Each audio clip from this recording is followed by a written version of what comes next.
Basi ujumbe wa leo una kichwa kinachosema tunashinda na zaidi ya kushinda.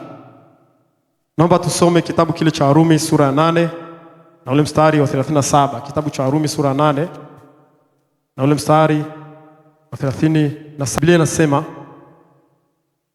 lakini katika mambo hayo yote, tutakuja kusoma baadaye ni mambo gani hayo. Lakini katika mambo hayo yote tunashinda na zaidi ya kushinda kwa yeye aliyetupenda. Hebu sema tunashinda na zaidi ya kushinda kwa yeye aliyetupenda. Amina, asante sana. Aliyetupenda ni nani? Ni Yesu Kristo. Hatushindi na zaidi ya kushinda kwa yeye aliyekuwa rafiki yetu, kwa ndugu yetu, kwa kaka yetu, kwa dada, kwa mtoto, kwa rais, kwa kiongozi mwingine yote. Tunashinda na zaidi ya kushinda kwa yeye aliyetupenda, ambaye ni Yesu Kristo.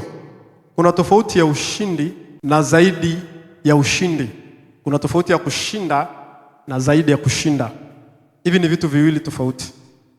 Unaposhindana na mtu alafu ukamshinda ule mtu, hapo wewe ni mshindi, umeshinda. Unaposhindana na watu alafu ukawashinda, hapo ni mshindi, maana yake umeshinda. Unaposhindana kwenye michezo, labda ni riadha, alafu ukashinda ukachukua nafasi ya kwanza, maana yake ni mshindi. Unaposhindana na maroho yote, mashetani au mapepo, alafu ukayashinda, maana yake wewe hapo ni mshindi. Bwana Yesu nasifiwe sana. Unahesabika ni mshindi. Lakini Biblia inatuambia, lakini katika mambo hayo yote tunashinda, sisi tuko wengi, na zaidi ya kushinda.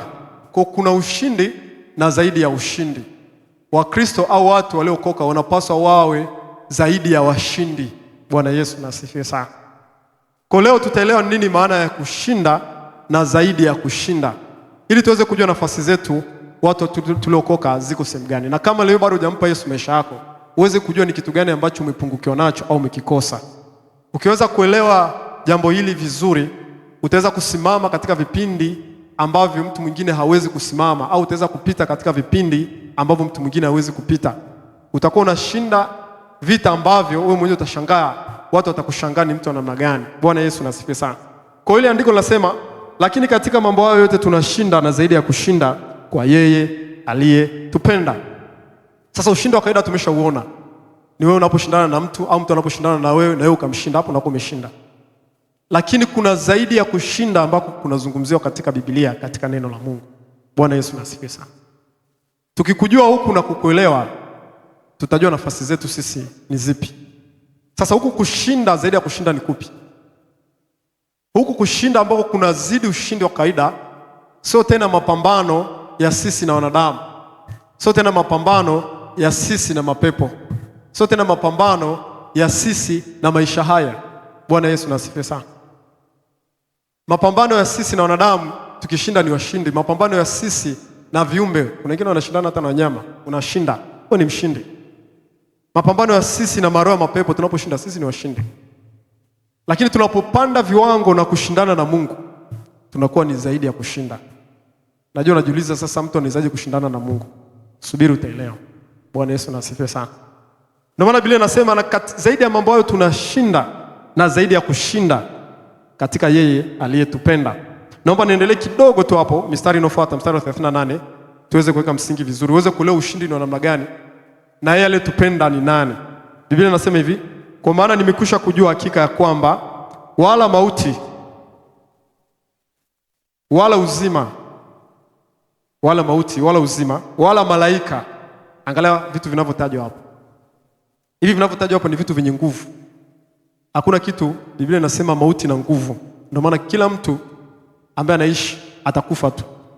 Labda afikie ile siku ambapo unyakuo umefika ndio atakufa. Lakini kama unyakuo umewekwa miaka 500 mbele, kila mtu hapa, wote tulioko hapa, wote tutakufa. Hakuna mtu ambaye atakufa. Kwa mauti na nguvu, ina nguvu sana.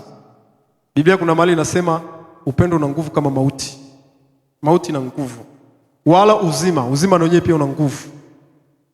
Ndio maana tunaahidia uzima milele. Ushapata uzima milele, hakuna mtu anaweza kukuondolea. Wala malaika. Kuna mwanadamu anaweza kushindana na malaika. Wala wenye mamlaka, maana yake viongozi, wafalme, marais. Wala yaliyopo wala yatakayokuwapo, wala wenye uwezo, wala yaliyo juu. Yanazungumza yaliyo juu maana yake yaliyo mbinguni, wala yaliyo chini maana yake kuzimu, wala kiumbe kinginecho chochote hakitaweza kututenga na upendo wa Mungu ulio katika Kristo Yesu Bwana wetu. Kwa malaika ambao wako juu mbinguni, hata sasa hivi wakaungana wote, wakasema, wakatushtaki sisi wanadamu na kusema hao wanadamu hawafai, Mungu angamize. Biblia inasema hakuna chochote kitakachoweza kututenga na upendo wa Mungu kwetu sisi katika Yesu, sio katika mwanadamu. Kwa kupitia Yesu tumependwa sana. Kupitia Yesu tuna nguvu ambazo sizo za kawaida. Kupitia Yesu hakuna chochote ambacho kitatutenga na upendo wake kwetu sisi. Mara nyingi tukisoma hapa tunaweza tunaenda kuimba, tunasema si yaliopo, si uzima, si mauti vitakavyoweza kututenga sisi na upendo wa Yesu Kristo. Kana kwamba sisi tunaweza, tukipitia mauti, tukipitia shida, tutaweza kumwacha Yesu, tutamwacha Yesu. Mimi na wewe tukipitia dhiki za kutosha, Kristo asipohusika tunamwacha kabisa. Kama Yuda alimwacha Yesu. Petro ambaye alisema mimi sitaweza, wajapo kufa wote, wajapo kukana wote, mimi nitaenda pamoja naye. Lakini ilipofika saa Kristo anachukuliwa, yule Petro ambaye alisema sitakuacha, alimkana. Tena sio mara moja, Mungu kuthibitisha ili sije ukasema ni bahati mbaya. Mara 3. Akasema simjui mtu huyu. Kwa nini? Kwa sababu sisi hatuna upendo, hatuna viwango vya kuweza kuushika ule upendo wetu sisi kwa Mungu. Hakuna, awe ni mchungaji, awe mwalimu, awe nabii, awe kiongozi mwingine yote wa dini. Hakuna. Kwa anaposema hakuna chochote kitakachoweza kututenga na upendo wa Kristo, wa Mungu katika Kristo Yesu, kilichoko juu mbinguni wala kilichoko duniani, ni maana yake hakuna chochote kitakachoweza kumfanya Mungu asitupende sisi, so sisi tusimpende Mungu. Umeelewa hapo? Ndio hapa anasema sasa juu yake. Sasa turudie mstari wa 37 tuunganishe. Anasema lakini katika mambo hayo yote tunashinda na zaidi ya kushinda kwa yeye aliyetupenda. Kwa maana nimekwisha kujua hakika kwamba wala mauti, wala uzima, wala malaika, wala wenye mamlaka, wala waliopo, wala watakaokuwapo, wala wenye uwezo, wala walio juu, wala walio chini, wala kiumbe kingine chochote hakitaweza kututenga na upendo wa Mungu ulio katika Kristo Yesu Bwana wetu. Kwa tunaishi katika upendo ambao hauelezeki. Kristo wakati anaondoka anasema aliwapenda watu wake, aliwapenda upeo. Upeo maana yake ni mwisho wa jambo. Ukikaa mahali alafu ukaangalia ukaona mahali uone tena, maana yake macho yako yamefikia upeo. Unaona upeo wa macho yako, huwezi kuona zaidi ya hapo. Ukiangalia kule juu mbinguni unaona ile blue. Ile blue sio kwamba ndo mwisho pale. Ule ni mwisho upeo wa macho yako, ndio maana unaona blue. Unavozidi kwenda mbali siku zote, umbali unakusababisha ile sehemu unaanza kuona inaanza kuwa blue. Ukishaanza kuona unaanza kuona blue, maana yake ni upeo wa macho yako unaanza kufikia mwisho upeo wa macho yako. Ndio maana ule mlima Meru ukisogelea karibu unaona ile miti ya kijani. Ukikaa huko mbali unaanza kuona ni ya blue.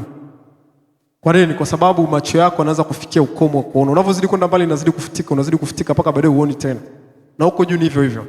Sasa Yesu anasema alitupenda upeo mpaka ule upendo wa mwisho, maana yake hakuna upendo zaidi ya huo. Amen. Sasa lengo sio kuingia huko. Lengo nataka tujifunze jinsi gani tunashinda na zaidi ya kushinda, na kwamba sasa vita vyetu sisi Mkristo leo koka unapaswa vita vako viwe vipi. Tusishie tu kupambana na wanadamu, tusishie kupambana na mapepo na majini. Sawa, hao tunapambana nao kwa sababu ile imesema katika Efeso sura 6. Lakini tunatakiwa tuingie sasa katika mapambano mengine ya kupambana na Mungu. Mapambano ya sisi na Mungu sio mapambano ya sisi na wanadamu, ni mapambano mengine. Sasa utajuaje mapambano ya Mungu? Tunasoma wapi katika Biblia? Wangapi wanamjua Yakobo? Yakobo wa kwanza kabisa kutajwa kwenye Biblia. Wangapi wanamjua? Yakobo alikuwa ni mwana wa Isaka. Alianza Ibrahim akamzaa Isaka, Isaka akamzaa Yakobo na ndugu yake Esau. Esau aliuza baraka zake za mzaliwa wa kwanza kwa ndugu yake ambaye alikuwa ni mdogo anaitwa Yakobo. Huyu Yakobo ambaye tunamjua baadaye alibadilishwa jina akawa Israel. Sasa nataka nikurudishe kidogo kwenye Biblia. Tuanze kusoma historia ya huyu mtu ambaye alikuwa anaitwa Yakobo au Israel. Alafu tuunganishe na hichi kitu tunachojifunza hapo, utapata ufunuo mkubwa sana. Naomba tuende kwenye kile kitabu cha Mwanzo sura 32 na ule mstari wa kwanza. Mwanzo sura 32 na ule mstari wa kwanza. Yakobo alichukua baraka za ndugu yake ambaye alikuwa ni Esau. Esau alikuwa ndo mzaliwa wa kwanza. Zamani wazaliwa wa kwanza Biblia inasema alikuwa ndo nguvu ya ule mzazi.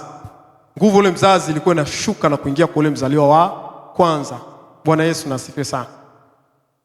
Na Esau alijua na nafasi ya mzaliwa wa kwanza, lakini alidharau.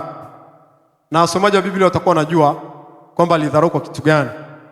Aliumwa njaa sana, alafu ndugu yake akamuomba chakula. Yule ndugu yake akasema sasa dawa ya kupata ile nafasi ni kumpa hichi chakula, yeye anipe uzaleo wa kwanza. Kwa akamwapia pale, akampa chakula, akamwapia kuhusiana na ile nafasi ya kwanza. Akamwambia hiyo nafasi mimi inanisaidia nini? Chukua wewe hiyo nafasi. Alidhani kwamba hicho kitu hakitaweza kutokea. Sometimes maneno yanaumba. Jizuie sana vitu, angalia sana vitu unavyovisema. Ukisema kitu kitatokea. Sasa yule kapewa chakula akasema tu nimekupa nafasi. Kumbe tayari mbingu zimesha rekodi kwamba kayuza ile nafasi kweli. Yakobo kwenda mbele za babake na kumwambia nibariki mimi badala yule. Sio kwamba ndo siku ile alipata baraka. Mungu angeweza kuzuia ndapo huyu angekuwa hajamuidia kabla. Angeweza kuzuia ile siku, wala hata zile baraka zisingempata Yakobo, hata kama angemlagai babake. Lakini Mungu alichokuwa anakiangalia ni makubaliano ambao waliingia Esau na Yakobo kabla ya Yakobo kwenda kwa babake na kujivika mavazi ya kondoo na kumdanganya babake. Kile cha kwanza ndicho kilichohamisha baraka za Esau kwenda kwa Yakobo. Amen. Sasa kulikuwa kuna ufunuo mkubwa sana katika uzalio wa kwanza. Mtu alikuwa kizaliwa katika familia wa kwanza, alikuwa anachukua baraka zote za kimungu. Kwa ufupi, anachukua lile jina na uzao wake unahesabika katika vizazi vinavyokuja. Sio kwamba Ibrahimu hakuwa na watoto wengine, kasome kwenye Biblia. Alikuwa na mwanamke mwingine alikuwa anaitwa Ketura, alizaa maseidi wengi tu. Wajumbe wengi katika Yuda walikuwepo, katika Israeli walikuwa ni wana wa huyu mtu anaitwa Ibrahim. Na vile vile pia wazao wengine wote waliofuata palikuwa na watoto wengi. Lakini utaona aliyechukua baraka za Ibrahim alikuwa ni mmoja tu, ni Isaka mwana wa Adi. Wale wengine Biblia inatuambia Ibrahim aliwapa vyote lakini hakuwapa baraka za mzaliwa wa kwanza. Ishmael naye alibarikiwa lakini hakupewa baraka za mzaliwa wa kwanza. Ilipofika kwa Isaka naye ni hivyo hivyo. Isaka kazaa watoto wawili. Ilikuwa ni mmoja, sharti mmoja tu apokee baraka, mkondo wa baraka. Na ilikuwa ashakusudiwa kuwa Esau. Lakini Esau akauza akampa ndugu yake Yakobo. Walikuwa ni ndugu, wale ni mapacha. Sasa hiyo habari tuishie hapo. Nataka tuangalie huyu Yakobo jinsi alivyokuwa na nguvu nyingine ambazo sisi leo hii tukizipata tutakuwa ni tofauti. Siku moja Yakobo baada ya kumkimbia ndugu yake ambaye alikuwa anaitwa Esau kama tulivyomsoma hapa, alienda kwa mjomba wake ambaye alikuwa anaitwa Laban. Familia kule nyingine, akakaa kule. Miaka kadhaa alikaa kule. Ukafika kipindi akasema sasa muda niliokaa huku unatosha. Kwanza Mungu kashanibarikia makondoo na kila kitu. Akachukua wake zake wawili, Lea na Raheli, akasema anataka kurudi nao huku nyumbani kwao kwa wazazi wake. Lakini alikuwa na hofu kwamba ndugu yake ambaye Esau alimpokonya baraka wa kwanza atamchukuliaje. Alikuwa na wasiwasi wa kuuawa, alikuwa na wasiwasi wa kufa. Sasa akiwa njiani anarudi, Biblia inatuambia alikutana na jeshi la malaika. Kama watu. Tengeneza picha sasa hizi, unatoka hapa, unatembea barabarani, unasema ngoja nirudi nyumbani kwetu labda huko Mtwara, au nirudi nyumbani kwetu Kigoma au Iringa au Kilimanjaro. Njiani unakutana na watu wengi. Afu wale watu sio kawaida. Wakati mwingine unaweza ukatembea kwa barabarani, sio watu wote ni watu. Kwa huyu Yakobo wakati anarudi kwenda kwa ndugu yake akakutana na jeshi la malaika. Angalia kuna kitu kinaenda kutokea hapo mbele. Kwa twende pamoja. Alikutana na jeshi la malaika, lakini alijua hao sio wanadamu, alijua hili ni jeshi la malaika wa Mungu. Biblia tuambii aliongea nao nini, alisema nini, lakini aliita mahali pale Manahim, maana yake ni jeshi. Amekutana na jeshi la malaika.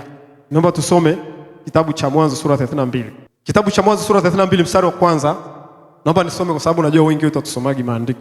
Kwa hizo habari kwa wengine zinaweza zikanimpia kabisa. Mwanzo sura 32 mstari wa kwanza. Yakobo akashika njia yake na malaika wa Mungu, sio mtu mmoja, malaika wa Mungu wakakutana naye. Mtu wa kwanza kwenye Biblia kukutana na malaika wa Mungu wengi alikuwa ni Yakobo. Hata Ibrahimu akutanaga na malaika wa Mungu. Malaika wa Mungu wakakutana naye. Naye Yakobo alipowaona alisema hili ni jeshi la Mungu. Akapaita mahali pale Mahanaimu. Hebu sema Mahanaimu. Hapo kumbuka yuko kwenye njia ya kurudi kwenda kuonana na kaka yake ambaye alikuwa ni Esau. Njiani anakutana na hili jeshi la malaika. Akaanza kuelewa kumbe ninalindwa na jeshi kubwa kama vile Elisha alivyoliona ile jeshi la Shamu akiwa na ule mtumwa wake. Yule mtumwa wake akaogopa. Mungu akamwambia Elisha akamwambia Mungu, naomba mfungue macho mtu huyu aone yaliyopo katika ulimwengu wa roho. Yule mtu akafunguliwa macho, akaona kile kilima chote kimejaa majeshi ya malaika. Na ndicho kilichomtokea Yakobo. Wakati anatoka kwa Labani anaenda kule akakutana na watu, yeye sasa akutana nao katika roho, alikutana nao live. Akajua kumbe kuna jeshi la malaika linaenda pamoja nami. Hofu ikaanza kupungua hapo hapo. Lakini alivyoacha wale malaika alisogea mbele, alijua hao hapo. Sasa alivyosogea mbele tena akakutana na mwingine, alikuwa ni mmoja, akajua huyu ndio uko kwenye kile kikosi ambacho kilikuwa kinatembea na mimi.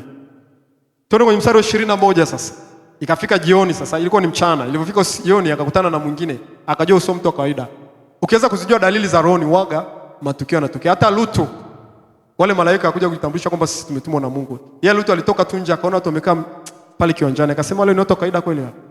Wale sio watu wa kawaida. Hebu ngoja niwakaribishe kwangu. Alivyokaribisha kwake ndipo wale watu wakajifunua kwamba walikuwa ni malaika wa Mungu.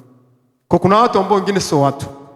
Sasa Yakobo baada ya kukutana na ili jeshi Mahanaim, baadaye mbele kidogo ilipofika jioni akakutana na mwingine ambaye alikuwa ni mmoja. Mstari wa 21 sasa. Mstari wa 21 Biblia inasema hivi. 21 nitasoma pale na kuendelea. Nasema basi ile zawadi ikavuka mbele yake, naye mwenyewe akakaa usiku ule kambini. Ukisoma kwanza hapo juu utaanza kuelewa ni kwa sababu gani amesema hivyo. Akakaa usiku ule kambini. Akaondoka usiku ule akatoa wakeze wawili, kumbuka kuna wake zake Yakobo, na vijakazi wake wawili na wanawe 11. Akavuka kivuko cha Yaboki. Akawatoa akawavusha mto, akavusha na vyote alivyokuwa navyo. Yakobo akakaa peke yake. Angalia mistari inofuata. Na mtu mmoja akashindana naye mweleka hata alfajiri. Huyu mtu pengine alikuwa anataka kumzuia asiende huko, lakini aliona ni mtu wa kawaida tu. Biblia inasema akaanza kushindana naye mweleka. So mweleka mfupi hata alfajiri. Mweleka unaozungumziwa hapa sio kawaida, ni ile anataka kwenda anamshikilia, unaenda wapi? Rudi hapa.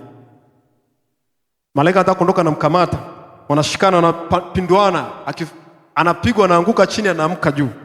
Lakini Yakobo anajua kwa nini anafanya vile. Naye alipoona kuwa hamshindi, yani yule mtu ambaye alikuwa ni malaika, alipoona sasa siwezi kumshinda Yakobo ananizuia, alimgusa panapo uvungu wa paja lake, akateguka uvungu wa paja la Yakobo. Ukateguka uvungu wa paja la Yakobo alipokuwa akishindana naye. Akasema niache niende maana kuna pambazuka. Yule malaika anasema hivyo. Akasema sikuachi usiponibariki. Akamuuliza jina lako nani? Akasema Yakobo.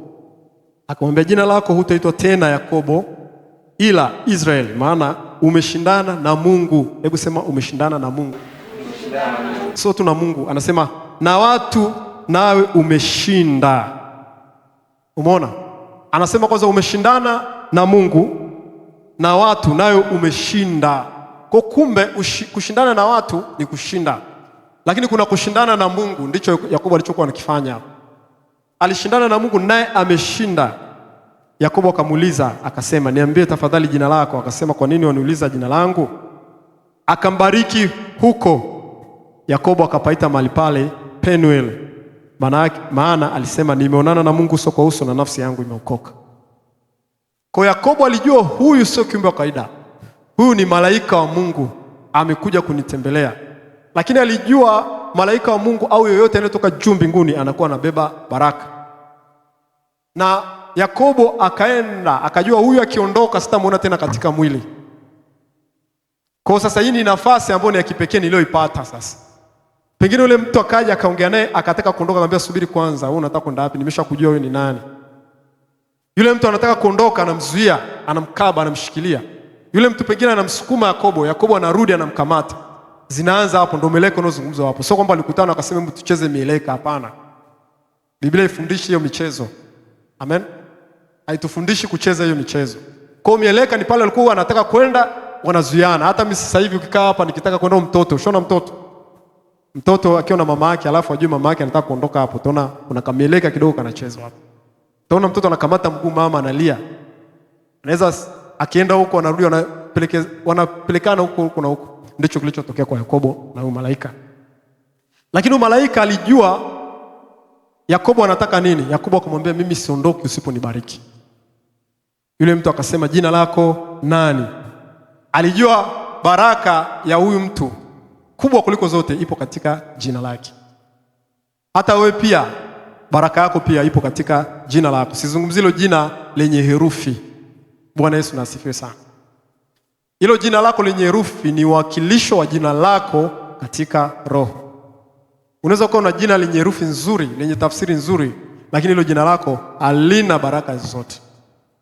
Kwa alijua huyu mtu anaitwa Yakobo. Yakobo kweli ina maana nzuri, lakini nikibadilishwa hili jina akapewa jina lingine, basi baraka zake zitakuwa ni nyingi. Kwa kumbe wakati Ibrahimu ameambiwa nitakubarikia uzao wako, Yakobo aliona zile baraka za Ibrahimu hazitoshi. Kuna milango katika milango. Ukiingia hapo utakuta mlango, ukiingia hapo utakuta mlango. Ili uingie ndani kabisa unahitaji kufungua milango mingi. Kwa Yakobo alijua kuna namna lazima nifungue mlango mwingine niweze kubarikiwa. Na unajua kitu gani kilichomfanya Yakobo akabarikiwa na ile jina lilikuwa na nguvu gani? Sisi tunaweza tukasema tu, yaani anaomba kubarikiwa alafu anaambiwa jina tu nilibarikiwa kamaliza pale. Sasa angengangana na kumwambia Bwana nipe mali, nifanye kuwa tajiri, nifanye kuwa mtu mkubwa, nipatanishe na ndugu yangu. Sasa angeomba mambo hayo. Sasa angeweza kuomba nifanye niwe naishi maisha, lakini akuomba alipoambiwa tu jina lako nani utakuwa Israeli, akamwachia akaondoka. Yakobo hakuwa mjinga kumwachia mtu kirahisi rahisi. Yaani amekuja kunitembelea alafu anibariki kwa baraka moja lakini Yakobo aliona hii baraka niliyobarikiwa imefungua milango yote. Bwana Yesu asifiwe sana. Sasa ni mlango gani ambao Yakobo aliufungua? Au alishindana nini mpaka akashinda? Mpaka anasema ameshindana na Mungu na ameshinda. Maana yake kuanzia Ibrahim ahadi ya kubarikiwa ilikuwa inaenda kwa mzaliwa wa kwanza tu. Ibrahim alikuwa anaona wengine wengi tu kwa Ketura kule. Zaidi ya 10 na alikuwa nao. Alikuwa na Ishmael, lakini kitu wengi kilichotokea. Ishmael ya kubarikiwa alibarikiwa tu katika mali, lakini kupewa ule ahadi za kimungu, kutembea na Mungu. Kwa hakunaga mahali panaitwa Mungu wa Ishmael. Ijapokuwa Ishmael alikuwa anamcha Mungu wa Ibrahim babake. Hiyo ilimletea shida sana Ibrahim. Ndio maana sasa hivi kuna mataifa mawili. Ndugu zetu wa Arabu, tunajua Arabu ni wana wa Ishmael. Wana wa Ishmael wale walikuwa asili yao ni ya Ibrahim. Walibarikiwa pia. Ndio maana unaona nchi yao ina mafuta. Ndio maana unaona na una utajiri kushinda hata baadhi ya nchi. Ule utajiri sio wa shetani, ni Mungu aliwapa kutokana na Ibrahim baba yao. Lakini agano la kutembea na Mungu alipewa Isaka peke yake. Ndio maana leo hii Mungu wa Isaka huwezi kumkuta kwa Mungu wa Ishmael sasa hivi katika vizazi vyao. Wale wamebaki na baraka za mwilini lakini hawana Mungu wa kweli. Sasa likafika hilo jambo likatoka kwa Ibrahim. Ibrahim alikuwa tatizo kubwa, lakini alikuwa hana namna. Akamzaa, baraka zikaenda kwa Isaka. Isaka naye akawa na watoto wawili. Akaja kukutana na matatizo hayo tena, mgawanyiko. Mgawanyiko katokea vipi? Yakobo na Esau wote wanataka baraka hizo za kutembea na Mungu wa Ibrahim baba yao. Hawezi Mungu kutembea na watu wawili kwa wakati mmoja. Lazima mzaliwa wa kwanza achukue baraka na kwenda nazo. Kukatokea hichi kilichotokea, kukatokea mgawanyiko. Esau ambaye ndio mzaliwa wa kwanza akazikosa zile baraka. Zikaenda kwa mdogo wake Yakobo.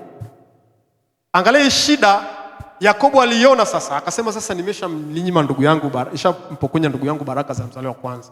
Na mimi sasa hivi nina watoto 12. Hivi vita vitakuwa vikubwa kiasi gani? Kama tu mimi na kakaangu tu tuko wawili, vita vimekuwa vikubwa kiasi hichi, mpaka mimi kurudi kule ni shida.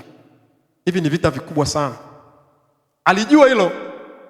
Akajua sasa hii habari ya kuitwa Mungu wa Ibrahimu, Mungu wa Isaka, alafu nitakuja tena Mungu wa Yakobo, alafu mtoto wangu wa kwanza Rubeni, kwa hiyo atakuja Mungu wa Rubeni, watoto wangu wengine 11 hatakuwa na baraka, alafu kutoka Rubeni atakuja tena mtoto wake Mungu wa nani? Kwa hiyo ni mtu mmoja mmoja tu, Mungu wa mtu mmoja mmoja tu. Akasema hapana, hii ni shida.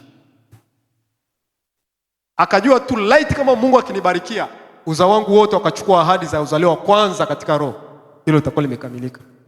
Kwa yule malaika alipokuja akajua ni Yakobo, sasa utaitwa tena Yakobo, utaitwa Israeli. Israeli maana yake ni mshindi. Hiyo ndio tafsiri ya Israeli. Yakobo akafungua milango ya watoto wake wote 12 wote kuwa baraka. Kwa hakunaga tena Mungu wa Ibrahimu, Mungu wa Isaka, Mungu ya Yakobo. Mungu wa Ibrahimu, Mungu wa Isaka, alafu Yakobo ni Israeli. Ndio maana baada hapo utaona Israeli kani taifa kubwa. Makabila 12 katika Israeli. Ibrahimu angefungua mlango angekuwa na makabila mawili makubwa, Ishmael na hilo. Isaka angefungua milango, angekuwa na makabila mawili makubwa, angebarikiwa yote Esau na Yakobo.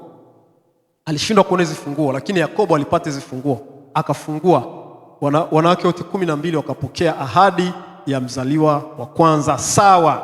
Ndio maana huwezi kuona tena baada hapo Mungu anaupendelewa, anasema Yakobo, Yuda ni tofauti na Lawi. Utaona wote walitolewa Israeli, walitolewa nchi ya Misri, wote wakapelekwa nchi ya ahadi.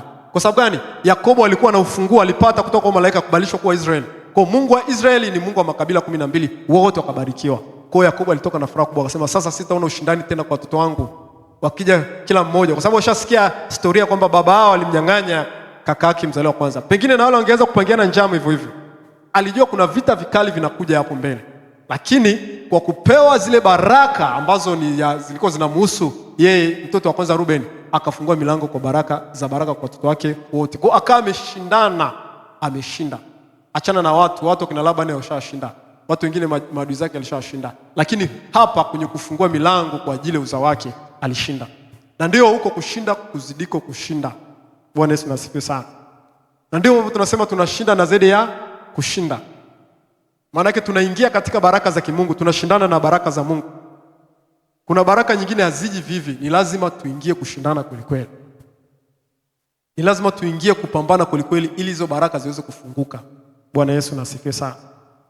Kuna baraka nyingine za uzao wako haziwezi kufunguka hivi, zinahitaji kupambana kweli kweli. Unapambana kweli kweli ili milango ifunguke kwa uzao wako. Sio tu kwa watoto, kwa sababu sengine tunasema tunaomba kwa ajili. Unajua uzao ni tofauti na watoto. Watoto maana yake ni wale wazao. Unaweza ukazaa hiyo baada ukaja jukuu ni matatizo. Lakini uzao maana yake ni wewe, watoto wako na vizazi vinavyokuja. Yaani unafungua milango kama vile Yakobo alivyofungua. Ndio maana Israeli anasema amlaanie Israeli, sio Isaka. Maana yake amlaanie Israeli, Yakobo naye amelaaniwa. Ambarikie Israeli au Yakobo naye amebarikiwa. Ndio maana taifa la Israeli kule sasa hivi tunavyozungumza ni taifa ambalo hata watu wapambane vipi, hata wale watu wafanye makosa kiasi gani, hata watu wafanye dhambi kiasi gani, wale watu pale, na mpaka sasa hivi kule kuna watu wanafanya dhambi kuliko hata sisi hapa, lakini baraka za Mungu pale haziwezi kukauka. Wale watu hawawezi kushindwa, ni ngumu sana kuwashinda. Yaani kama mataifa mengine watazaa watu ambao wana akili 10, kule Mungu ataruhusu watu wazaliwe wenye akili 100. Ndio shida ambazo sasa hivi nakabili watu ambao wanapambana na ile taifa. Bwana Yesu asifiwe sana. Kuna watu wana akili nyingi wanazaliwa kule kwa sababu ya hiyo baraka ya Ibrahim. Asilimia kubwa mavumbuzi mengi ambayo sasa hivi tunaona duniani ni Wayahudi hao wa Israeli wa kizazi chetu hichi na kizazi kilichopita. Ndio wamevumbua mambo yote haya. Hata ile bomu tunalojua ile bomu la nuclear na atomic limegunduliwa na Myahudi. Hii mitandao mnaotumia sijui Instagram, hii mnaotumia sijui Facebook, tunaotumia hii sijui, yote hiyo ni ya Wayahudi. Bwana Yesu asifiwe sana. Mifumo mingi ni kwa ajili ya watu walipata baraka ambazo zilitoka kwa Mungu. Na hawa sasa hivi wamefungwa kwa sababu yetu sisi wasipokee injili katika kiwango. Wako Wayahudi ambao wameokoka lakini ni wachache. Utakapofika wakati ambapo watafumbuliwa macho yao wa Israeli, viwango vyao vya kiroho vitakuwa tofauti na vya kwetu sisi. Vitakuwa tofauti na vya kwetu sisi. Ukisoma kitabu cha Warumi sura 11 inasema ule mzeituni mwitu ulikatwa. Ule mzeituni halisi ulikatwa ili sisi mzeituni mwitu tuchomeke. Kwa anasema tusijisifu. Kwa sababu nasi tunaweza tukakatwa afu karudishwa ule. Sasa akauliza pale, je, ule halisi na huu mwitu upi ukikaa katika hali yake ya kawaida utazaa sana? Jibu ni rahisi, kwamba ule wa asili ukikaa katika ule shina utazaa zaidi. Amen. Kwa kama unaona sasa hivi tunanufaika sisi na neema ya Mungu, tuna mafunuo, labda tunaishi katika neema kumjua Yesu Kristo. Wale ndugu zetu wale neema ya Kristo ikishuka kule, wakimpokea Yesu kweli kweli. Hata sasa hivi Myahudi akimpokea Yesu kweli kweli ni tofauti na mtu wa mataifa. Ni tofauti kabisa. Kwa sababu ile mbegu, ile neema ipo ndani yao kweli kweli. Bwana Yesu asifiwe sana. Kwa hiyo sasa tunapokuja katika kujifunza somo kama hili, nataka tuanze kulenga kushindana na baraka za Mungu zaidi. Amen. Hata tunapoenda kumwomba Mungu leo hii tena, tutaenda kumwomba Bwana akatubariki. Kama vile Yakobo alivyosema sikuachi hata utakaponibariki. Na leo hii tutaenda kumwomba Bwana hapa hivi akatubariki.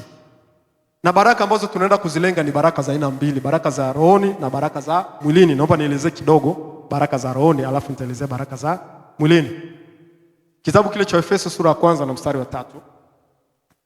Kitabu cha Efeso sura ya 1 na ule mstari wa 3. Hizi ni za muhimu sana, baraka za rohoni. Efeso sura ya 1 na ule mstari wa 3. Biblia inasema hivi: atukuzwe Mungu Baba wa Bwana wetu Yesu Kristo, aliyetubariki kwa baraka zote za rohoni. Kumbe kuna baraka za rohoni katika ulimwengu wa roho ndani yake Kristo. Nitarudia pale Efeso 1:3. Atukuzwe Mungu Baba wa Bwana wetu Yesu Kristo, aliyetubariki kwa baraka zote za rohoni katika ulimwengu wa roho ndani yake Kristo. Baraka za rohoni maana unabarikiwa katika roho, unakuwa unazaa matunda ya roho. Galatia 5:22. Galatia 5:22 anasema tunda la roho ni upendo, tunda la roho ni furaha, tunda la roho ni amani, tunda la roho ni uvumilivu, tunda la roho ni utu wema, tunda la roho ni upole, tunda la roho ni kiasi. Yako 9. Galatia 5:22. Mtu aliyebarikiwa katika roho anakuwa na matunda katika kiwango kikubwa sana. Uje kuona watu wanakuwa wanamjia maisha furaha tu. Yaani furaha ndani yao ni kitu kipo. Wawe nacho wasio nacho wanakuwa na furaha. Huu ni utajiri. Uje kuona watu wamejaa amani walio katika Kristo. Wana amani sana. Yaani ndani yao unaona kuna amani, nchi kuna amani. Hata kama nchi kuna misukosuko, wanaona vile ni vita lakini wana amani. Wanapata pumziko. Biblia inasema mpenzi wangu mimi nampa usingizi. Misukosuko mingi. Ukiona mtu namna hiyo jua kabarikiwa rohoni. Uje kuona kuna watu wamebarikiwa uvumilivu. Yaani wanavumilia sana. Yaani mambo wanayopitia, wewe ukipitia huwezi vumilia. Hata kidogo huwezi. Yaani huwezi kabisa.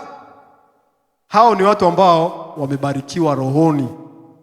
Wale uvumilivu kwao, wanao utajiri wa uvumilivu, ni matajiri wa uvumilivu. Uje kuona kuna watu wamebarikiwa kufadhili. Yaani kutoa, kufadhili sio shida kwao. Na sio kwamba hata ni matajiri. Sio hata kwamba wana vitu.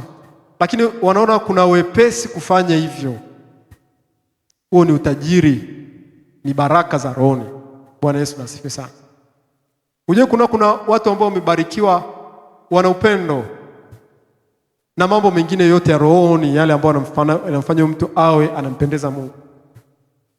Hizo ndizo baraka ambazo pia sisi tunapaswa tuzipate. Tunashinda na zaidi ya kushinda. Tunaongangania hizo baraka za rohoni.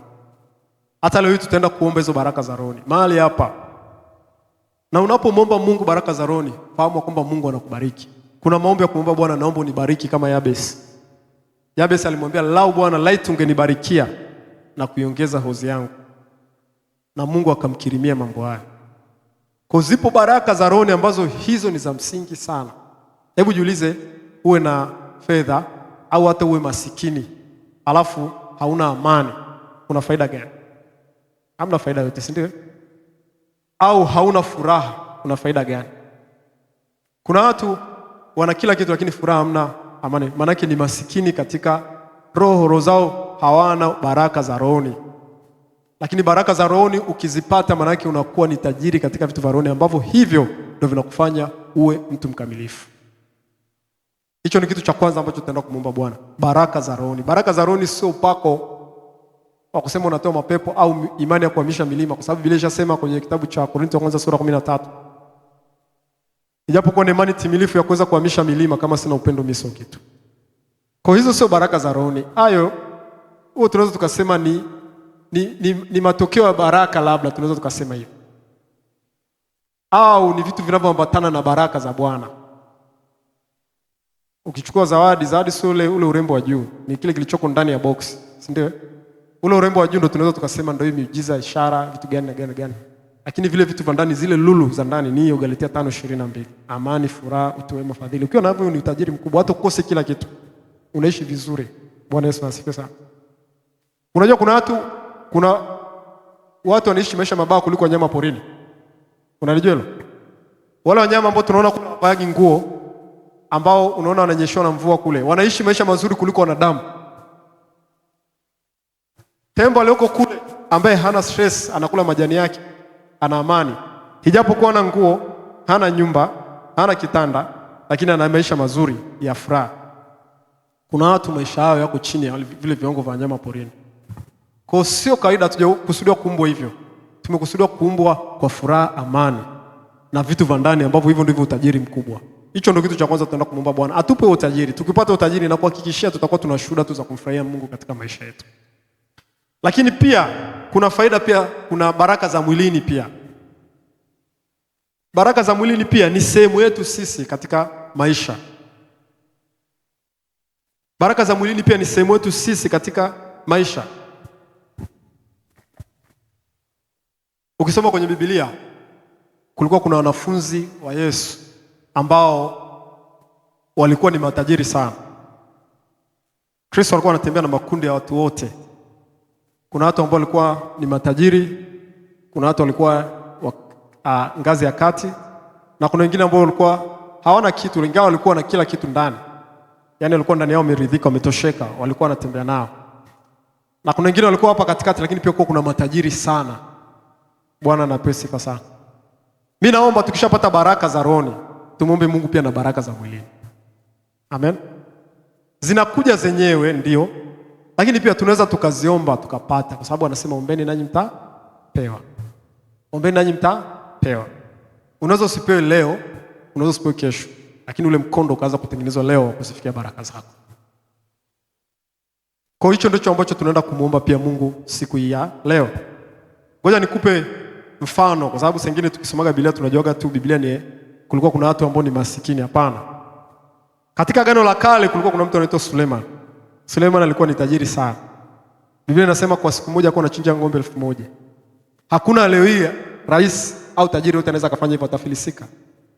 Hata yule rais wa dunia. Ng'ombe 1000 kwa siku, ndugu yangu. Kwa ng'ombe mmoja tu kwa 500,000. 500,000 mara 1000 ni shilingi ngapi? Kwa leo na mahesabu. Ni milioni 500, si ndio? Wewe unaweza kuichinja milioni 500. Hapo ni ng'ombe tu. Bado kondoo, bado mbuzi. Bado kuwalipa wapishi. Bado kufanya vitu gani pale. Kwa siku unatumia milioni 500. Huo ni utajiri ambao sio kawaida.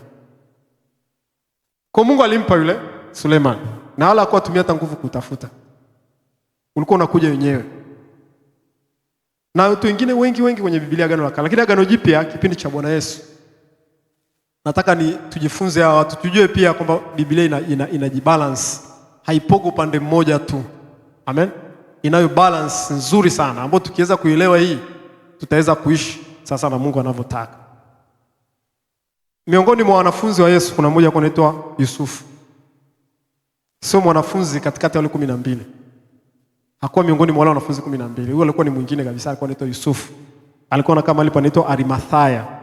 Tusome kitabu cha Mathayo sura 27 na mstari wa 57. Mathayo sura 27 na mstari wa 57. Neno la Mungu linasema hata ilipokuwa jioni akafika mtu tajiri. Alifika mtu gani?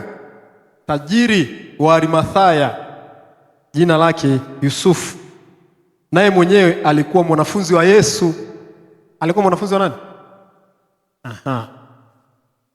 Kuna mtu mmoja alikuja anamfuata Yesu. Alipokuwa anamfuata Yesu, akamwambia Bwana, nifanye nini urithi uzima milele? Yesu akamwambia kauze kila kitu, wape maskini uje unifuate. Si ndio? Lakini kuna huyo mwanafunzi mwingine alikuwa ni tajiri. Na sio kwamba tajiri mwanzoni, labda useme baadaye Bwana Yesu alikuja kumwambia kauze vote unifuate. Hapa tusome pale, tuendelee pale. Nirudi mstari wa 57.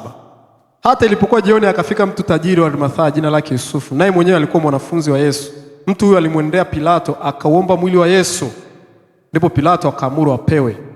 Yusufu akautoa mwili, akauzongazonga katika sanda kitani safi, akauweka katika kaburi lake jipya. Bwana Yesu asifiwe sana. Alilokuwa amelichonga mwambani, akaviringisha jiwe mbele ya mlango wa kaburi, akaenda zake. Tuishie hapo. Yaani mtu alikuwa ni tajiri. Kwanza mtu ambaye anamsogelea Pilato. Wewe sasa hivi mtu anamsogelea rais. Wewe ni mtu wa kawaida wewe? Sio mtu wa kawaida. Alifika pale akamfuata akamwambia Bwana Pilato, namuomba huyu mtu. Maana yake alipita zile stage mageti yale mageti ambapo huwezi kupita watu wa kawaida. Yeye alipita. Akafuka pale, wengine wakampigia saluti. Fulani, mtu mkubwa fulani akaingia akafika kwa Pilato. Akamwambia naomba mwili wa Yesu. Nahitaji tule mwili. Wengine wote walishindwa. Walikuwa wanaanza sasa, tukishamchukua Yesu, Petro atauchukua yule Yesu, ana pesa, atauchukua yule mwili wa Yesu. Pesa atolewa wapi? Ataupeleka wapi? Kwa sababu makaburi ya kipindi kile sio sasa na sasa hivi. Makaburi kuna ziko kwa familia. Kwa hiyo Kristo angeweza kuzikwa mahali ambapo walizikwa babu zake kina Yusufu na nini walikuwa wanakusanya kwenye mapango, kwa sababu kila mtu angekuwa kwenye mapango yote angejaa Israeli pale. Kwa sasa huyu alijua huyu aliyekufa ni mtu mkubwa sana, na mimi na bilioni kadhaa pale kwenye akaunti pale. Akachukua akaenda kuomba mwili wa Yesu. Sasa unajua kwamba ni mpango wa Mungu, ungekuwa ni mpango wa shetani pale vile Mungu asingeruhusu ule mtu kwenda kuchukua ule mwili. Kwa Mungu alimwandaa huyu tajiri awe mwanafunzi wa Yesu kwa kusudi fulani. Sisi tunaelewana? Kipindi ambacho sasa Yesu kashakufa, mwili wake umebaki pale, kila mtu kwanza anaogopa. Yeye akaenda kwa Pilato, alijua kinachohitajika ni fedha. Alifika pale akamchukua mwili wa Yesu, anasema akampeleka kwenye kaburi jipya, sio ambalo lilikuwa lina mtu. Kaburi jipya sasa hivi, ukitaka kujua makaburi mapya na gharama gani, sasa hivi pale ukienda Israel kuna eneo ambalo wamelitenga la watu wanazikwa. Hata sasa hivi ukisema ukitaka kuzikwa pale Israel, pesa kuzikwa pale Yerusalem, unaweza kwenda kununua kaburi. Kuna sehemu kabisa wameweka pale. Ingawa sasa hivi kunaanza kujajaa, lakini wanaenda, kuna matajiri wale wakubwa kabisa, mabilioni ya pesa wanauziwa kabisa kiene kwamba ukifa, siku nikifa labda mimi nipelekeni pale Israeli. Wengi wanaamini kwamba siku ufufuo Mungu ataanza kuwafufua pale walioko pale Yerusalem. Wakifuatana wakirejea ile habari ya Yusufu. Yusufu alisema mkiondoka Misri msiache mifupa yangu huko. Walijua kabisa kwamba ukipeleka mifupa yangu Israeli, ufufuo utakapokuja utanikuta. Kwa hiyo wale wanaamini sasa hivi ukipata nafasi ya kuziko pale Yerusalem katikati pale, siku ufufuo ukija, wewe ni tiketi moja kwa moja. Kwa matajiri wakubwa wananunuaga hizo sehemu. Sasa thamani ya ile sehemu ya Yerusalem kipindi hicho ilikuwa ni sana sasa hivi, kipindi cha sasa hivi. Bwana Yesu asifiwe sana. Ilikuwa sio sehemu ambayo unaenda kirahisi. Kwa Kristo aliposulubiwa pale Golgotha, lile kaburi alikuwa mbali na pale Golgotha, lilikuwa ni la gharama sana. Kwa hiyo akaenda akalinunua huyu Yusufu wa Arimathaya kwa pesa yake, lilikuwa ni jipya. Alafu akalisongazonga kwa sanda, mwili akosongasonga kwa sanda, akapeleka pale. Mfalme uzima anaenda kuzikwa sehemu yenye heshima kubwa. Ingali zaliwa kwenye zizi la ng'ombe, lakini kaburi lake lilikuwa na thamani kuliko ile zizi la ng'ombe. Ndio maana leo tunasema lisifiwe kaburi. Ule mwimbaji wa tenzi alikuwa na Ufunuo, tenzi namba 22. Isifiwe kaburi, usifiwe msalaba. Kwa hiyo akawekwa pale mkuu uzima, akahifadhiwa siku 3 kwa sababu hakuweza, Biblia inasema hata ruhusu aone uharibifu. Kwa alipowekwa pale kwenye ile kaburi, likawekwa na jiwe kubwa, kukatiwa na muhuri. Muhuri ilikuwa inawekwa pale kwenye makaburi kama yale, inawekwa muhuri pale. Ule muhuri uliowekwa pale maana yake mtu asiguse. Alafu akaletwa walinzi kutoka huko juu, wakawekwa pale. Ilikuwa ni sehemu ya hadhi ya juu sana Kristo aliyozikwa pale. Sasa aliyetumika kufanya hivi vyote alikuwa ni nani?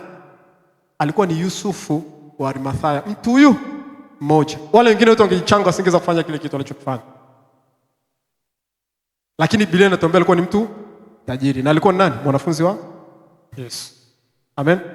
Sasa utasema labda huyo ni mwanaume tu, vipi na wanawake? Bwana Yesu alikuwa na wanafunzi wanawake pia, ambao na wenyewe pia walikuwa ni matajiri. Na nikupe siri, huduma kubwa, sehemu kubwa ya huduma ya Bwana yetu Yesu Kristo ilikuwa inasapotiwa na wanawake. Isipokuwa sababu wanawake katika Biblia hawapewi kipaumbele cha kuonekana, ndivyo ilivyo hata sasa. Lakini underground tunaweza tukasema Kristo alikuwa anashikiliwa na wale wanawake. Angalia kina Mariam, dada yake Martha, walikuwa wanampenda Bwana na wanafunzi wake, walikuwa wanakaribisha na wanafunzi wanakuja kula. Siku moja akachukua ile Mariam, akachukua kile kibweta, akakipasua, akakivunja kibweta kile. Kilikuwa kina Mariam milioni 6. Milioni 6. Ile perfume ilikuwa ni milioni 6. Tengeneza picha mama alikuwa ni mtu namna gani? Hata kama alikuwa na kibubu kakikusanya. Huo ni mtaji mkubwa sana umetupwa chini. Lakini kile alichokichukua, ile marham ya nado. Nado yalikuwa ni maua yanapatikana huko milimani huko. Bwana Yesu asifiwe sana. Milimani. Kwa hiyo ilikuwa inatengenezwa kwa muda mrefu sana. Akaona huyu ni mtukufu, akakifungua, akamwagia Bwana Yesu. Angalia Bwana Yesu alivyosema. Yuda na wanafunzi wasema hichi singeuzwa kwa fedha nyingi wakapewa maskini. Hata kama kweli alikuwa anania kuwapa maskini. Lakini Kristo akasema, mwacheni, msimtabishe mwanamke kwa kuwa amefanya hivi kwa ajili ya maziko yangu. Kwa ajili ya nini? Kwa kama andaa maziko, Kristo anaweza kuangalia maziko yake kwa sababu anajua kuna Yusufu Arimathaya kule mwingine, tajiri mwingine ambaye atamchukua mwili wake. Kwa ile marhamu ambayo aliwekwa Yesu, ufanye ule mwili uwe fresh mpaka siku ya kufufuka kwake, kwa sababu ile ikiwa ikiwekwa ile nado inakaa muda mrefu mpaka iondoke kwenye mwili. Inakaa muda mrefu mpaka iondoke kwenye mwili. Kwa kulikuwa mnaja tena wale wanawake kwa sababu waliona na manukato asubuhi kwenda kumpaka Yesu. Unaenda kumpaka Yesu ambaye tayari alishapakwa manukato huko kabla. Pale kaburini. Wanawai asubuhi akina mama wanaochukua ile manukato waende kumpaka Yesu. Kashapakwa, ndio maana Yesu akamwambia ameneka tayari kwa ajili ya maziko yangu. Maana yake msije tena mkachukue marhamu kuja kupaka baadaye. Kwa sababu baada ya siku 3 nitaondoka, nitafufuka katika mwili. Kwa mwili wa Yesu ukakaa kwenye kaburi jipya, ukasongosongwa na sanda mpya, ukawekwa katika marhamu mpya, kila kitu kikawa kipya, kwa sababu kipindi ambacho marhamu anampaka ile ilikuwa zibaki kama siku 1 au 2 Kristo aende msalabani. Zote alafu akaenda kuwekwa kule. Lakini pia ukisoma pia pale wakati anasulubiwa wakalichukua vazi la Yesu wakalipigia kura. Unajua kwa sababu gani walilipigia kura ile vazi la Yesu? Ni kwa sababu lilikuwa ni vazi wanasema halikushona, lilikuwa limefumwa. Mavazi ya kufumwa zamani yalikuwa ni mavazi ya gharama sana. Kwa wakaona hili tulitupe tu, wale maskari wakaligawanya. Kwa shati ile joo mmoja akachukua, mwingine akachukua ile ya ndani, mwingine akachukua ni kwa sababu alikuwa ni vazi ambalo la gharama sana. Lakini Kristo mwenyewe hakuwa na huo utajiri. Bwana Yesu asifiwe sana. Kwa lakini kundi lake moja, kuna kundi la watu la wanafunzi wa Yesu ambao walikuwa ni matajiri sana, sio kidogo. Kuna mmoja anaitwa kwenye Biblia. Tunamjua? Tusome habari yake kidogo. Luka 8 sura 3. Luka 8 sura 3. Nataka nikuonyeshe Biblia ina uwiano. Luka sura 8 mstari wa 3. Tuanze mstari wa kwanza. Luka sura 8 mstari wa kwanza hadi ule wa 3. Anasemeka baada ya hayo alikuwa akizunguka katika miji na vijiji akihubiri na kutangaza habari njema za ufalme wa Mungu, na wale tenashara walikuwa pamoja naye. Angalia wanatajwa nani? Tenashara. Tenashara maana yake ni wanafunzi 12. Amen. Ni wanafunzi 12. Tenashara ni Kiaramu, maana yake ni 12. Alikuwa wanatembea na Yesu kila wakati. Lakini angalia baada hapo sio tu tenashara walikuwa wanatembea na Yesu. Anasema na wanawake kadha wa kadha. Kadha wa kadha, nikisema kadha wa kadha tunaelewa ni wengi. Kama hapo kuna wanawake kadha wa kadha pia ambao walikuwa na pepo wabaya na magonjwa wakaponywa. Nao ni Mariamu aitwaye Magdalene aliyetokwa na pepo 7. Angalia mstari wa 3 sasa ambao ndo kiini. Anasema na Yohana mkewe Kuza. Yohana mkewe Kuza, wakili wake Herode, nitakuelezea hapo. Na Suzana na wengine wengi waliokuwa wakimhudumia kwa mali zao. Kwa Bwana alikuwa anahudumia na wanawake kwa mali zao. Sasa huyu ukimwangalia huyu mtu anaitwa Yohana ambaye alikuwa ni mkewe Kuza. Alafu Kuza alikuwa ni wakili wa Herode. Yaani yule Herode ambaye alikuwa anamchukia Yesu, wakili wake. Alafu mke wake huyo wakili alikuwa ni mwanafunzi wa Yesu. Bwana Yesu asifiwe sana. Yaani huko kwenye hizo kasiri huko Kristo na watu wake. Bwana Yesu asifiwe. Huko kwa Herode na Pilato Kristo ana watu wake. Kwa hiyo alikuwa ni mmoja wapo wanafunzi wa Yesu, wanawake hao. Sasa sio wote walikuwa katika hali ya uwezo, sio wote. Sasa hivi mtu anaweza kuambia watu wote lazima, hapana, sio wote. Lakini kuna wengine kadha wa kadha wengi wanakuwa katika hizo hali. Kwa hiyo ninachotaka kuleta nini ni kwamba nikuonyeshe kuna uwiano katika Biblia. Kwamba sio tunaposoma neno la Mungu na kujua kuwa mwanafunzi wa Yesu basi ni umasikini. Au tunaposoma na kusoma habari za Yesu basi ni lazima uwe hivyo ndio usomeke mbele za Mungu nafaa. Hapana. Kuna uwiano. Wako ambao Bwana anawapa hivi vitu vyote. Na wako ambao Bwana pengine anawaacha katika hali sio kwamba ana mahitaji. Katika Ukristo hakuna hali ya kuomba. Kuomba sio sahihi. Bwana Yesu asifiwe sana. Hatujaombea hicho kitu. Hiyo level tuikatae kabisa. Ya kukaa kuomba, tuikatae kabisa hiyo level. Amen. Hakuna mwanafunzi yote wa Yesu alikuwa katika hiyo level. Sizungumzii hiyo level ya kuwa unaombaomba hapa na hapa, hapana. Nazungumzia level ambayo utakuwa kawaida. Sawa, unaweza usiwe mtajiri sana, lakini uwe kawaida, haupunguki mahitaji yako. Na hata kama utapita vipindi fulani, ni vipindi tu ambavyo unajua hivi ni vya mpito, kwamba unatumaini kesho na kesho kutwa mambo yanakuwa vizuri. Kuna kupanda na kushuka, vitakuwepo hivyo vipindi. Lakini sio ile level ya kwenda kukaa barabarani kuomba. Bwana Yesu asifiwe sana. Au leo kusumbua yule, leo kusumbua yule, leo kusumbua yule, kuzunguka kutangatanga. Sio sehemu yetu. Amen. Hiyo hali ukiona unapitia hivyo, tafuta msaada wa kiroho au tafuta mafundisho sahihi uweze kujua. Sio nafasi zetu hizo. Amen. Lakini pia tunao nafasi pia ya kuwa kama kina Yusuf wa Arimathaya. Bado wamebeba ushuhuda kwenye Biblia, si ndio? Wamebeba ushuhuda pia. Tunayo nafasi. Wao ni Yusuf alichokifanya. Kaeka kwenye na lile kaburi ndo Kristo kafufuka. Maana ingekuwa sio mapenzi ya Mungu, Kristo angesema bwana, huu mwili huyu mtu na utajiri wake hapaswi kukaa kwenye, hapaswi kunizika mimi, mtu ambaye ni wa kiroho sana. Lakini pale Yesu alijua kwamba ninao mwanafunzi wangu atanishughulikia katika hilo. Atashughulikia siku ya maziko yangu. Akina Petro wengine wakaanza, sasa mtu anasema akifa watu washamkataa na Pilato itakuwaje? Jioni tu ile kashakufa. Pale Kristo maiti yake kukaa msalabani mpaka kunguru akaja kula pale. Jioni ile tu. Yusufu alikuwa anaangalia namna hii. Akajua sio shida pale. Kuna kaburi fulani linauzwa bei ghali sana. Limechongwa mwambani ipya. Hakuna mtu ashaye kuzikwa kabla. Tamchukua na kumpeleka pale. Ikawa rahisi hivyo. Na leo hii tunavyozungumzia Yusufu atakuwa kwenye ufufuo na tutamkuta mbinguni. Amen. Kwa huko alikuwa amebarikiwa na kule juu pia atakuwa na nafasi. Tunaweza na sisi tukayo position. Na bado tukawa wanafunzi wa Yesu. Kwa hiyo usiogope kufanikiwa. Usiogope kuwa na vitu. Usiogope kupata na kwamba ndio utamwacha Yesu. Huwezi kumwacha Yesu kama unao Yesu kweli. Kama unao Yesu wa kweli. Achana na Yesu wa uongo. Kama unao Yesu wa kweli, kwa sababu hata Mungu akikubariki anajua jinsi gani atakuhifadhi usipate matatizo au hiyo fedha au hizo mali sije zikakuharibu na kukurudisha nyuma, kwa sababu ni mwanafunzi. Umeona huyu alikuwa na nani, lakini Yesu alipokufa akakata tamaa kama wengine walirudi nyuma wakakimbia.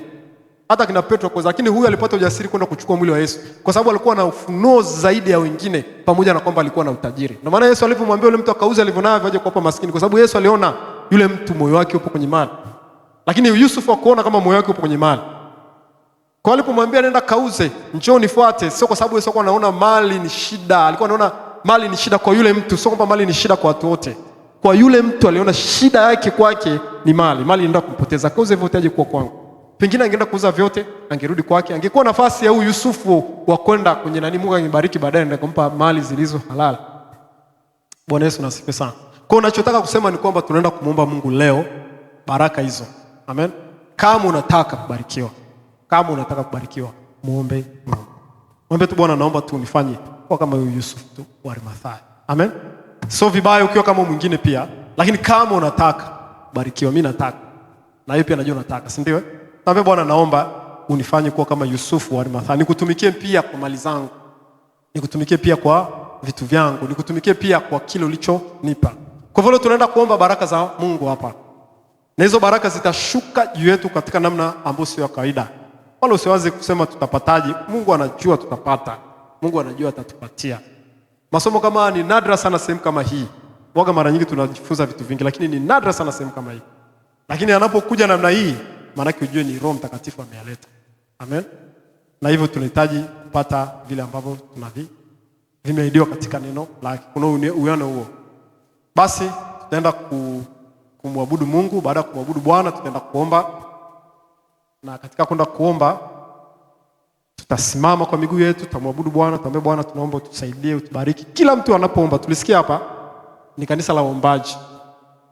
Usipende kuombea, tutaombeana baadaye baada ya maombi hayo. Lakini sasa hivi omba baraka za Mungu wewe mwenyewe. Alafu wakati wa mwisho ndio tutaombeana mahali hapa. Amen. Kwa hiyo tutakuwa tuna maombi ya mwisho kuombeana sisi kwa sisi na kuwekeana mikono. Lakini nataka sasa hivi kila mmoja asimame aombe baraka za Yesu. Anza kuomba baraka za rohoni, usianze kukimbilia za mwilini.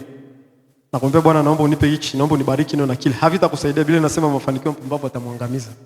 Kwa hiyo usitafute kuomba mafanikio ya kimwili, tafuta kiroho kwanza. Bwana akupe amani, furaha, upendo, utulivu na vitu vingine vyote. Ukipata hayo au mengine hata akija utaona kama kuna kitu kimeongezeka sana, kwa sababu tayari utajiri unao ndani. Utaona ni vaziada tu, lakini pia vitakufaa. Amen. Basi tuweze kusimama kwa neema ya Yesu Kristo. Tuombe Bwana. Alipo Bwana yote yanawezekana. Alipo Bwana baraka zinawezekana. Tunashinda na zaidi ya kushinda. Tunashinda na zaidi ya tunashinda na zaidi ya kushinda. Hatushindwi, tunashinda na zaidi ya kushinda. Baadaye tutaombeana hapa. Tutavunja vifungo vyote ambavyo vinazuia mafanikio yetu, maendeleo yetu, baraka zetu za roho na za mwilini tunavunja leo hii. Sema alipo Bwana yote yanawezekana.